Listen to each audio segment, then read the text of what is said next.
Estou aqui com o Sr. João Carvalho, que é um dos organizadores das permanências consulares em Halifax e nas províncias atlânticas. Fala um bocadinho sobre esse processo, agora que não existe um clube, deve ser complicado para vocês comunicarem com as pessoas todas. Fala um bocadinho como é que vocês conseguiram angariar essa lista de contactos e o que fazem para reunir aqui as pessoas. O que nós fazemos é, junto com o Consulado-Geral de Montreal, portanto, em Montreal, portanto, temos duas datas, uma em abril, outra às vezes em outubro ou novembro, e, portanto, organizamos em alugar uma sala para com que a comunidade portuguesa ou qualquer pessoa que necessita de papéis ou documentos, passaportes, cartão cidadão, que vão necessitar alguns documentos assim, nós estamos cá e ajudamos o Consulado-Geral a tratar dos assuntos para estas pessoas que, já sabe, convém, é mais fácil, os custos são menores para os portugueses e outros que necessitam de documentos.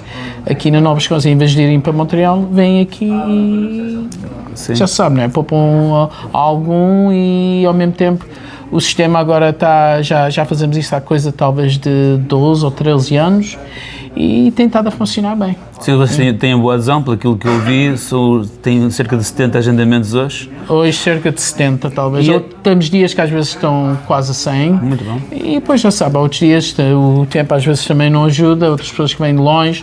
Nós recebemos aqui pessoas nós estamos em Halifax, recebemos pessoas de New Brunswick, tão longe como St. John, New Brunswick, ou Charlottetown, em PI. Há até pessoas, está aqui uma senhora que chegou aqui hoje, vem da Terra Nova. Uau. Portanto, já sabe, às vezes é difícil irem a Montreal e vêm aqui, torna-se um bocadinho mais fácil. Muito bem. Nós posteriormente teremos uma conversa, já convidámos isso, mais aprofundada, mas gostaria de lhe pedir que me desse assim, como o seu pai é um dos pioneiros aqui em Halifax, chegou em 61, que nos desse uma caminhada geral, desde os seus tempos de conhece aqui a comunidade, como a comunidade evoluiu, que chegou ao seu auge com a associação, com o clube, e depois, obviamente, quando o clube fechou, voltou, pronto, a uma fase menos fulgurante, não é? Fulgurante, sim. Portanto, eu, como disse, eu nasci cá, no Canadá, aqui em Halifax. O meu pai emigrou para cá em 61, eu nasci em 64, e a minha irmã, um ano antes, portanto, 63, e vivemos cá até 73. E nessa altura eu ainda era miúdo, não sabia que havia mais grupos, parte da comunidade, não havia nessa altura ainda uma associação. Se não me estou enganado, a associação começou cerca de 76 ou 77, mais conhecido pelo Clube Social Português, aqui na área. E houve alturas que tínhamos um grupo razoável também, mais sócios. Nessa altura, era na altura que havia mais imigração, havia muita gente que vinha para cá para trabalhar, ou na pesca, ou nos estaleiros, e outras pessoas que vinham só para emigrar e portanto, nessa altura saí de Portugal. Já sabe, havia alturas em Portugal que não era mais conveniente não estar lá, mas é sempre, já sabe, é sempre o português tem sempre saudade de Portugal e seja o que for, voltam sempre, não é? Sim. Mas, portanto, a comunidade cresceu nessa altura aí dos anos 70, 80 e depois 90, o princípio de 90, mas depois começou a decair, já sabe.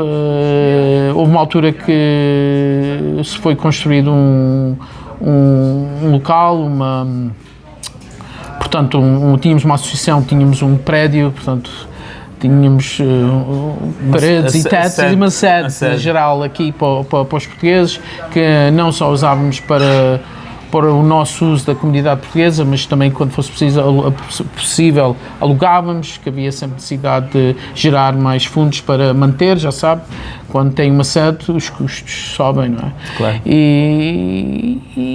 Mas já sabe, como eu digo, havia muitas das pessoas mais velhotas ou se reformaram ou voltaram para Portugal ou, portanto, faleceram, já sabe. E algumas famílias ficaram, outros foram-se embora e chegou a um ponto que a comunidade ficou, tornou-se, portanto, o número de sócios tornou-se pequeno demais para poder manter, tivemos que vender o prédio. Eu nessa altura não estava muito envolvido, portanto não sei exatamente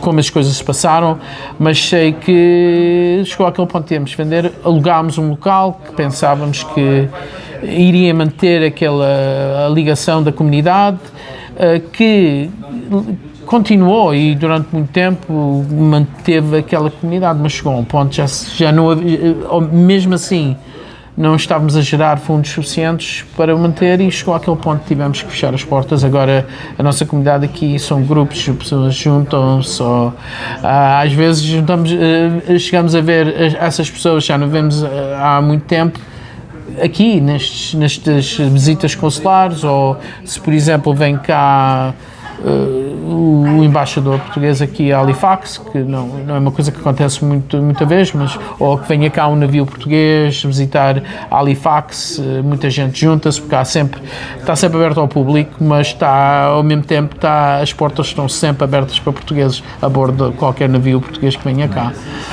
E é isso, já sabe, não é? Nós tentamos manter contacto uns com os outros. Sim. E em termos de estabelecimentos portugueses, restaurantes, cafés, bares ou padarias, nunca houve nada disso aqui? Houve alguns, houve aqui um café, assim mais para gerar interesse ao resto da comunidade aqui de Halifax.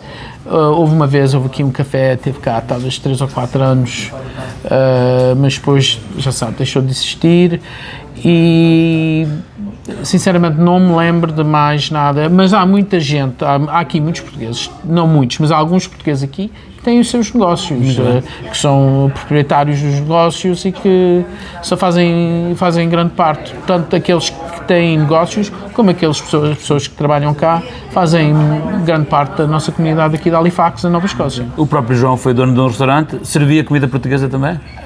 Servia aos amigos. Não tinha, é um restaurante muito antigo, era um restaurante que pertencia a um grego, tinha muita coisa grega, mas a maioria era comer, aqui da nossa área, era lavagante, era muito peixe. Sim. Tratava-se muito de peixe, bife, carne de porco, um bocadinho de tudo, já sabe. Era um dos restaurantes mais antigos que ainda existe. Aqui, já cá está há 64 anos, 61 anos, desculpe, e que continua, e eu continuo a visitar. Por último, tenho uma pergunta que eu acho que é interessante saber. Como uma comunidade provavelmente mais reduzida, sim, mas com esse amor todo que vocês têm em Portugal, o João fala muito bem português, apesar de estar aqui já há muitos anos, sei que viveram muito tempo em Portugal, mas é de louvar isso. Os jovens têm interesse em falar português? Falam português? O português que aprendem, penso eu, que é todo em casa com os pais. Eu tenho 2 filhas, as duas com cerca de 30 anos, e quando eram pequenas eu lia-lhes em português, ensinava-lhes algumas coisas, quando iam a Portugal connosco, falavam algumas palavras, já sabe, uma fala um bocadinho mais do que a outra. Ela prepara-se quando vai a Portugal, prepara-se, já sabe dizer certas coisas, amanha-se quando eu não estou perto dela. Fala com os primos em Portugal em português, assim um bocadinho quebrado, mas já sabe, os primos também querem aprender mais inglês, é aquela coisa, portanto, mas já são adultos, elas que querem aprender, podem aprender. Eu agora estou a ter uma iniciativa que tenho um neto que quer ensinar a falar português. Muito bem. E quero também realçar para toda a gente que está a nos ouvir que tudo o que vocês fazem aqui, estes permanentes consulares, é um trabalho voluntário da vossa parte, portanto é de louvar, agradeço-lhe imenso. Muito obrigado, prazer é todo nosso. É uma coisa que já sabe, os portugueses são, apesar de ser nascido cá e viver a maioria da minha vida cá, sou sempre português e nós ajudamos uns aos outros. Muito obrigado. Cá, muito obrigado. Muito obrigado, sempre à vontade.